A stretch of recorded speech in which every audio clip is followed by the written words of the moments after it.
Although we saw that Salvini and Marine Le Pen actually did quite well in these elections, the good news for Europe is that the pro-European parties sustained the grounds, and there was no real revolution or explosion of the anti-European vote, which some predicted.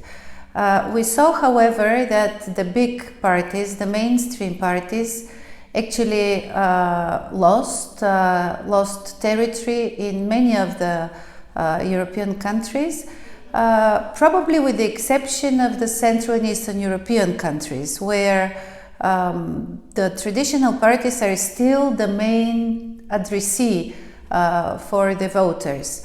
I would also emphasize, especially on the results in Hungary and Poland, where the pro-European parties, the opposition parties, actually gained new votes.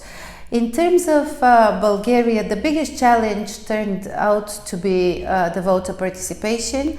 We see a lower turnout of around 30%, which compared to the surge of participation in elsewhere in Europe is fairly low. For instance, in Poland, the participation has been higher by 18%. In Bulgaria, we're going to see approximately the same number of MEPs from the mainstream parties. What is, I find very positive, is that the nationalists actually did not succeed to make any gains. Quite the opposite.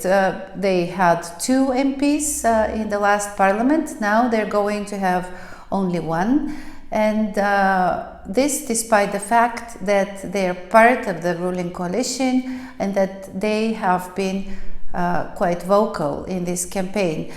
I think that in Bulgaria the market for such nationalist ideology, for anti-European rhetoric is actually quite limited, and this election showed it. I think most of the MEPs are going to be willing to engage in coalition building in order to ensure that there is a big role for the European Parliament in choosing the President of the European Commission. Especially the EPP parties are going to be very much engaged, I think.